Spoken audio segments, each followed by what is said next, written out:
Is your system execution path getting interrupted by the Tsres Library DLL? I'm Sophie Chen, a senior Windows support engineer, and I'm ready to repair your OS stability. While preparing the manual steps for Tsres Library, check for an official tool to assist with background synchronization. This is the Tsres Library, the Terminal Services Resources Library. It houses unmanaged string tables, icons, and UI templates for remote desktop services. It facilitates the visual orchestration of the RDP shell and login manifests. Enough of the technical side. Let's get these files back onto your system. This issue is best handled by the Windows Resource Protection Service. Open an elevated command prompt and enter sfc/scannow to allow Windows to identify and replace corrupted core files, such as Tsres Library DLL. If a standard reinstallation doesn't restore the library, we need to verify if the system environment is properly recognizing the new components.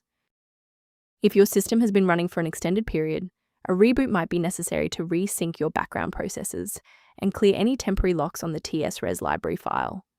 To avoid losing your place during the restart, bookmark this page now, or hit the like button to save this video to your library for easy access later.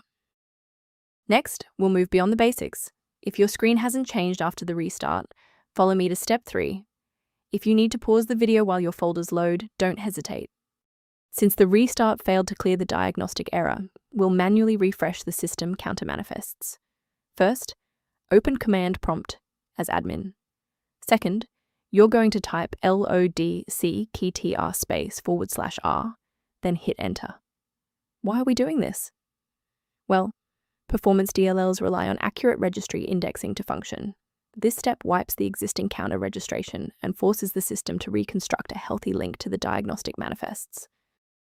Let's look at a key safety rule that will keep your PC protected while we address this error. Avoid the trap of unofficial file repositories for Tsres Library DLL, as these platforms are frequently utilized to distribute persistent browser hijackers and unwanted adware. Rather than managing individual dependencies, a comprehensive diagnostic can help you maintain the entire software environment. Maintain a more reliable system by reviewing the software resource below, related to managing Tsres library references. I'm Sophie Chen, and I appreciate you watching. If this guide saved Tsres library workflow, please subscribe for more professional troubleshooting and tech advice.